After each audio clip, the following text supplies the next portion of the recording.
Crazy. August 2017, I know. Totally Where has crazy. summer gone? I know. I'm seeing Facebook posts online from friends that are in different states. Kids are already back in school in People are some talking areas. about football, and it's like, slow down. Yeah, football. Well, football's okay, but let's not talk about school and let's stop talking about pumpkin spice. Marion Syverson joins me on this Tuesday. How are you? I'm awesome. Yeah, pumpkin spice is good, but not until fall. Yeah, exactly. That's when I like When the it. frost hits the pumpkin, then you can Exactly. have your pumpkin Totally. spice. So we've got some financial advice to talk about, and today is kind of a touchy subject for a Right. lot of people. When you should and shouldn't lend money to friends or family. Right. This happens to just about every grown-up. Right. That the opportunity comes that you're either on the receiving end or the giving end. And so we have 3 points. The first one is, what can you afford to lose? Because frankly, this relationship is not something you want to lose over any amount of money. Right.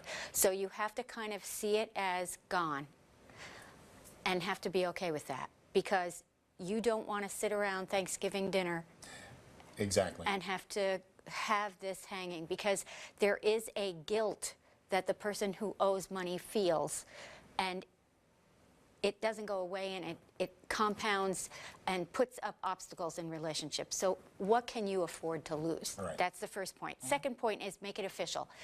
What would really be helpful, and most people don't do this, but if it's your second time, perhaps you can, because the first time you're like, oh, it's all going to be fine. So make it official, meaning make, like good fences make good neighbors, make something even more official than you might when it comes to how much you're going to pay back. Is there going to be interest? How often is the payback period? What constitutes paying it back? Basically, just like you'd go and buy a loan or get a car. Or a house. Anybody who lends money professionally will tell you that this person is probably not a good risk. So that's why you've got to have in your head that as a preeminent thought, and just kind of go into it understanding the relationship is more important than the money. And then the last point is communicate. You don't want this coming up over Thanksgiving dinner. You Right. don't want this coming up over birthday parties with the Snickers and the underlying current of baloney. You want this to happen so that you have some kind of we're going to talk every 3 months. We're going to have this person here with us, so that way we've got somebody who mediates, and this is how we're going to do it.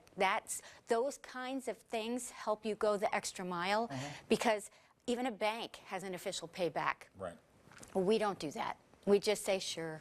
Yeah, and one of those things, sometimes the easiest way to avoid the whole thing is to avoid the whole thing. Yeah, it's And hard. It's sad, but it's hard. It's a way of life nowadays. So if people want more information, Marion, how can they get in touch with you? They can get in touch with Bangor Region's best financial planning I've firm seen for that. the 10th year in a row Yes. at NormBegaFinancial.com. Marion, thank you for your advice as always. Thank you, JR. We'll be back with more of the J.R. Mitchell Report right after this.